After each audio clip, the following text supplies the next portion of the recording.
Pessoal, bom dia, sejam bem-vindos ao desafio Você Mais Leve, né?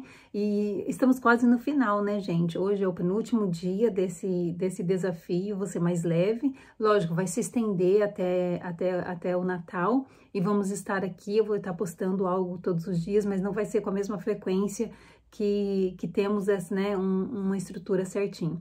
E hoje, o desafio de hoje vai ser você eliminar ou não comprar alimentos que não fazem bem à saúde e limpar o armário, tá bom? Eu vou dar aqui algumas dicas para vocês de alguns alimentos que, de repente, se você tem em casa, você vai limpar o seu armário e repensar, né, se você quer continuar com esse alimento em casa ou não, e de repente fazer uma limpeza e reorganizar esse armário, a geladeira.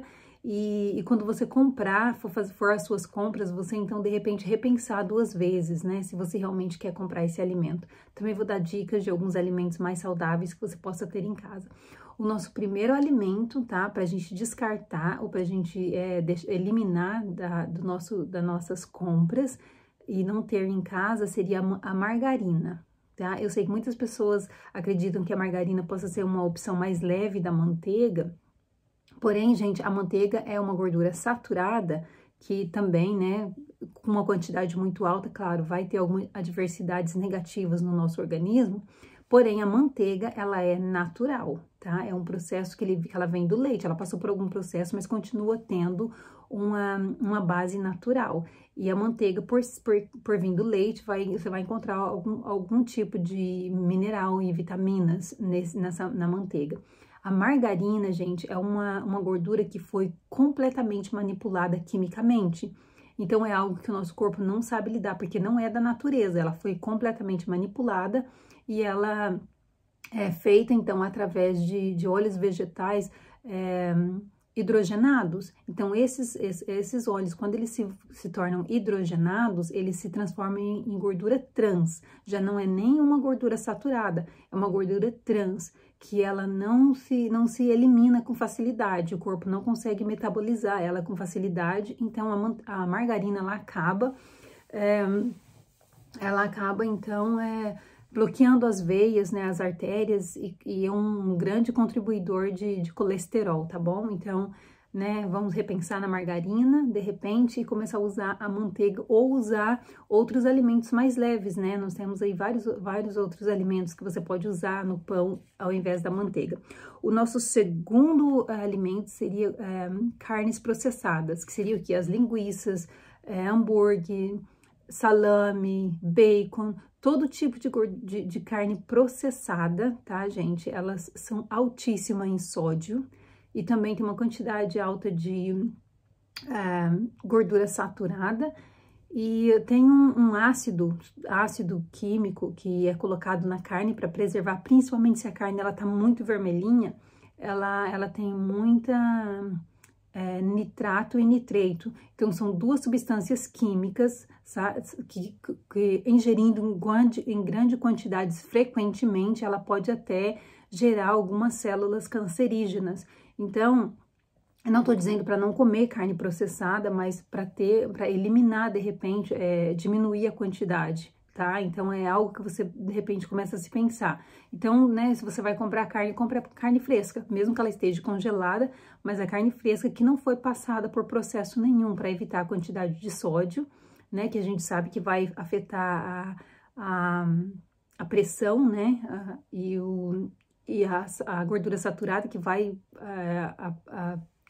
de qualquer forma, vai interferir no colesterol, e também esses 2 ácidos, o nitrato e o nitreito, que são ácidos, assim, muito fortes, que podem, em quantidades muito fortes, pode acabar, né, gerando aí algumas células cancerígenas em algumas pessoas, né, em algum tipo de organismo, então a gente não sabe, então é melhor prevenir, né? E aí, a terceira seria refrigerante. Por que o refrigerante? Acho que vocês já sabem, né? O refrigerante tem uma quantidade muito alta de açúcar, tem uma quantidade muito alta em artificiais, né, em adoçantes artificiais, e ele então contribui muito com os corantes que eles usam também no refrigerante. Ele contribui tanto pela obesidade quanto a diabetes, né, resistência à insulina, e também vai ter problema de cáries, problema dentário, e vai contribuir muito na questão de ganhar a gordura localizada no abdômen, né? Ela acaba né, esses corantes artificiais e esses açúcares artificiais, eles acabam, né, se localizando ali por volta da gordurinha visceral, que é a gordura ao redor dos órgãos, no abdômen, tá bom? Aí depois o próximo seria um adoçante artificial. Gente, o adoçante artificial é algo que todo mundo usa hoje em dia, virou moda, né? As pessoas começaram, ao invés de usar o açúcar, ele acaba usando o adoçante. O adoçante, gente, ele é algo manipulado também, tá? E ele é feito, a maioria dos adoçantes podem despertar o sabor doce na sua boca de até 30 vezes mais que o açúcar. Então, imagina a quantidade de doce que você vai estar colocando à disposição dos seus... na sua língua, por exemplo, a língua, ela tem, são os adaptadores, né, que captam os sabores do alimento, tá? Em inglês a gente chama, eu esqueci o nome agora, quando eu lembrar eu digo, mas enfim, vocês, taste buds, não sei como se fala em português, são taste buds, tá? São pequenas células que elas acabam captando sabores dos alimentos. Então, quanto mais você disponibilizar um tipo de sabor na sua língua, então esses taste buds, eles começam a se viciar pelo tipo de sabor que ele é mais, né, exposto. E aí você começa a usar o adoçante, que não foi nem o médico que te indicou, e aí você começa a tomar isso, você começa a predispor os seus taste buds, essas células né, de paladar, e ele começa então a ter uma sensibilidade muito grande de algo doce, de açúcar. Então você vai acabar tendo que sempre estar usando, por quê? Porque você tem necessidade, porque você já se viciou naquele sabor doce. Outra coisa, o artificial, o açúcar, o adoçante artificial, ele é, como eu disse, a maioria deles é totalmente manipulado. Então, o açúcar dele faz com que você ganhe peso, sim, e faz com que você estimula o apetite, você acaba sentindo fome. Então, ele é desenhado para pessoas que têm diabetes, para pessoas que têm algum tipo de saúde, assim, né, que precisam regular, e aí sim você consegue regular. Fora isso, não há necessidade de você usar o açúcar artificial, tá bom? Vamos lá para o próximo, seria frituras, empanados e fast food. Gente, esse alimento, ele contribui muito para a questão de colesterol, para a questão de obesidade, porque eles são totalmente saturados, mas uma gordura saturada que normalmente você vai no fast food, aquele alimento ele foi frito, mesmo em casa ele foi frito em uma temperatura muito alta. O óleo, quando ele passa de uma certa temperatura, ele se transforma em uma gordura saturada. E se continuar usando o mesmo óleo, como as empresas normalmente não trocam várias vezes o óleo, esse óleo ele acaba virando de uma gordura saturada, ele vira em uma gordura trans, tá? É uma química, o alimento ele é uma química, conforme você vai mexendo, vai aquecendo, vai mudando, vai colocando diferentes alimentos ali, vai usando o mesmo óleo, ele vai se transformando. Então, ele vai ter uma quantidade alta de gordura saturada, gordura trans, vai ter uma quantidade de sódio alta e vai ter uma quantidade de outros junção de alimentos que estão sempre sendo processados no mesmo óleo que vai gerar a obesidade, tá bom? E vamos falar aqui no próximo, seria pipoca de micro-ondas, tá? Gente, a pipoca de micro-ondas é algo rápido e muito comum, né, pra gente, só que o que podemos fazer? De repente a gente pode comprar pipoca. Eu, por exemplo, em casa eu tenho um saquinho de pipoca e vou lá e frito a pipoca, então eu consigo controlar a quantidade de óleo ou de sal, ou independente do que eu vou usar para fazer essa pipoca. E por que eu tô falando da quantidade da pipoca de micro-ondas? Porque essa pipoca, gente, ela é muito alta em gordura, alta em sódio, e ela tem uma substância química, o próprio pacote, quando ele é aquecido, ela tem uma substância química que chama ácido perfluorooctanoico, perfluorotanic. E essa substância, ela é prejudicial à saúde. Então, se você come pipoca de micro-ondas em quantidade grande e frequentemente, então você tá colocando o seu corpo em disposição desses ácidos, né? Que você então pode ter problemas de saúde futuramente. O próximo alimento seria alimentos enlatados, tá? Eu sei que é comum, principalmente frutas e tipo vegetais que são enlatados hoje em dia, feijão, ervilha e tal, milho. Esses produtos, eles são bons enlatados pelo fato de segurar os nutrientes. A fruta, por exemplo, se ela já foi cortada rapidamente e foi enlatada, esses produtos, eles não perdem exatamente as vitaminas e minerais. Porém, eles têm uma quantidade alta de aditivos, né? De algo que vai preservar esse alimento. Então, tem uma quantidade de sódio, tem uma quantidade de artificiais. E também a lata, né? Tem um ácido também na lata que é uma substância que chama bisfenol A. Então, esse bisfenol A, gente, ele tem a capacidade de transtornar o hormônio, especialmente o estrogênio, que é um hormônio feminino. E essa substância, bisfenol, principalmente para adolescente e criança, ele traz uma puberdade precoce, tá? Então, especialmente se você tem filho, evita de ficar expondo eles a produtos enlatados, assim, constantemente, devido ao fato disso. Ele vai fazer um transtorno aí no estrogênio, principalmente para as meninas, e vai trazer uma puberdade precoce, tá bom? E aí o próximo seria o macarrão instantâneo. E eu amo macarrão instantâneo. O macarrão instantâneo, gente, ele não tem nutrientes praticamente nenhum. Ele é altíssimo em sódio, né? Sódio é o sal, né? Uma das composições do sal. E ele também tem uma gordura saturada. Então, é ideal que você não tenha em casa constantemente. Se ter, o ideal seria você cozinhar ele, jogar aquela água fora, não usar o temperinho do macarrão instantâneo. Você faz o seu próprio temperinho e joga também dentro da panela alguns vegetais. É uma forma de fazer ele mais saudável. Mas fora isso, gente, o ideal é que não compre, que não esteja um uso frequente, né? Porque tem uma quantidade altíssima de sódio e praticamente não tem nutrientes. O próximo seria pães brancos, biscoito, bolo e essas coisas assim, né? Essas guloseimas. E por que nós estamos falando isso? Acredito que vocês já saibam, né? A maioria tem uma quantidade de nutrientes baixíssimo e tem uma quantidade de calorias muito alta. Como nós vemos, os carboidratos, né?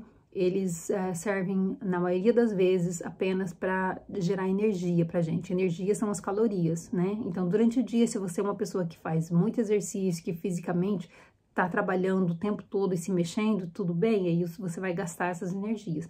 Caso contrário, então, o ideal é você tentar comer um pãozinho mais integral, né? Um bolo, de repente, com uma farinha de amêndoa, algo assim que seja um pouco mais leve, menos calórico e que tenha um pouco mais de nutrientes.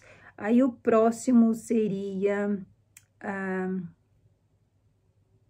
produtos de soja. Eu sei que o produto de soja hoje, ele é muito famoso, né? Ele tá até crescendo muito né, as pessoas, pelos veganos e os vegetarianos. É ótimo, soja tem várias nutrientes, ele é um produto, assim, maravilhoso, especialmente para vegetariano e veganos. Porém, temos que ter muito cuidado com a quantidade e a frequência também do soja. Por quê? O soja, ele tem uma substância chamada, deixa eu ver se eu me lembro o nome aqui, ele é rico em isoflavanos, tá? E esse isoflavanos, ele também altera alguns hormônios, tá? Principalmente o hormônio, de novo, o hormônio feminino, mas também pode alterar o hormônio masculino. Então, isso, consumindo uma quantidade muito alta e muito frequente, você pode, então, acabar tendo problemas aí, de repente, de infertilização. Então, é bom ter um pouco, assim, de cuidado com isso. E acho que é isso, né? Os produtos que você deveria, de repente, repensar e não comprar esses produtos que, né, de repente estejam aí atrapalhando a tua saúde sem que você perceba, tá? E fazer uma limpeza aí nesse armário. E aí vamos falar então sobre alguns alimentos que de repente seria ideal termos em casa. Tempero, gente, qualquer tipo de tempero e erva. Eu não digo, não digo o sazon, esse tipo de tempero que já é pronto, gente. Eles são altíssimos em sódio, são altíssimos em gordura trans, tá? E tem vários outros ácidos e aditivos nesses produtos. Então, o que eu vou fazer? Aqui em casa eu compro tudo natural, tá? Isso aqui é pimenta, tá? Pimenta natural. Então, se eu vou cozinhar alguma coisa, eu uso a pimenta. Aí eu tenho o turmeric. Turmeric eu acho que deve ser açafrão no Brasil. E aí eu tenho o orégano natural. Aí eu tenho a canela natural. Eu tenho ervas naturais. Tenho a paprika, que eu acho que deve ser o coloral no Brasil. Então, eu junto essas ervas todas, tá? Eu faço elas todas juntas e eu mesmo monto o meu tempero. Então, o ideal é você comprar algo natural e usar. Ao invés de usar adoçante, gente, se você não tem diabetes, não tem o porquê de você usar um adoçante, porque como eu disse, o adoçante ele é artificial e além de tudo, ele ainda estimula seu apetite. Eu uso esse, né, o açúcar mascavo, tá? Eu comprei esse por engano, o escuro, você pode comprar ele, o light, que é mais clarinho, tá? E açúcar é açúcar, gente, independente se é açúcar branco, açúcar marrom, ele não é, ele simplesmente foi colocado um corante nele. Na verdade, é melhor você usar o açúcar branco do que o açúcar marrom. E então, no caso, caso você não usar o mascavo, o açúcar mascavo daqui do mercado é maravilhoso, tá? Mas o açúcar continua a mesma coisa. A única diferença é que esse você vai ter um pouquinho de fibras, tá bom? Aí a questão de manteiga, gente. Em casa é muito raro eu comprar manteiga, não compro margarina. Eu tenho esses creminhos, esse é o cream cheese, ele é maravilhoso, é um light, um cream cheese da francês, maravilhoso. Que ele, então, vai ter uma quantidade baixíssima em relação à margarina de gorduras e ele não é hidrogenado. Então, é super bacana. E aí, quando eu vou comprar manteiga, normalmente eu uso a manteiga de goat cheese, a manteiga não me lembro como que fala goat em português, acho que é de carneiro. E aí, então, essa manteiga ela tem um sabor mais forte, então você acaba usando um pouquinho, porque você usa um pouquinho no pão e você já sente aquele sabor. Aí eu uso a manteiga ghee, pessoal, essa manteiga aqui ela é maravilhosa, tá? Tá de ponta cabeça, né? A manteiga ghee, ela é muito boa pra você cozinhar, tá? E tem várias vitaminas, é rica em vitamina D, e aí, então você só usa menos de metade de uma colherzinha de chá, e você já pode fazer, né, fazer frituras assim, meio que praticamente sem óleo, sem gordura, sem nada, mesmo bem pouquinho mesmo. A questão de queijo, gente, eu uso muito o halloumi, tá? Esse daqui é o halloumi, né, um queijinho mais branco. Ele é alto em gorduras, mas é uma gordura boa. E você, então, de repente, pode grelhar esse queijo, né, ou fazer ele meio que na frigideira. E você pode colocar em saladas, pode colocar em sanduíche, ele é maravilhoso. Aí eu uso leite, gente, eu uso esse leite aqui, é um leite ele é um pouquinho gorduroso, a gordura dele é um pouquinho alta, porém ele é riquíssimo em nutrientes e muito alto em proteínas. Então esse leite aqui, ele é feito de ervilha, maravilhoso. Aí tem esse leite aqui de amêndoas também, que é muito bom, tem um sabor. Esses dois leites aqui são os mais próximos, na minha opinião, são os mais próximos do leite de vaca. E são, assim, tem muito nutrientes nele. Ao invés de usar manteiga, gente, eu também uso muito a manteiga de amêndoa, tá? Tá aqui a manteiga de amêndoa. Uso muito também a manteiga de caju, essas duas, e a de amendoim também. Então, nunca falta em casa essas duas manteigas. Aí, eu também uso psyllium, não sei se a maioria aí conhece ou não, psyllium. Psyllium é uma fibra, tá? Que você compra ele, você então, sempre quando eu tô cozinhando, eu coloco uma colherzinha de psyllium. Por quê? Porque a fibra, gente, ela ajuda você né, metabolizar os alimentos bem, ter uma digestão boa, e ela ajuda para saciar, né? Ela é uma boa opção para ajudar na saciedade, porque o organismo ele leva mais tempo um tempo mais longo aí para metabolizar as fibras. Então, se você tá comendo um alimento que tem um pouquinho de fibra, esse alimento vai levar mais tempo. Então, se você almoça e tem um pouquinho de fibra no seu alimento, um pouquinho a mais, então você vai levar, digamos, 3, 4 horas sem sentir fome, porque o teu corpo ainda continua metabolizando aquele alimento. Espero que isso tenha ajudado, né? E que quero ver vocês mais leve. E vamos que vamos. Amanhã é o nosso último dia e vamos esperar para saber o que vai acontecer.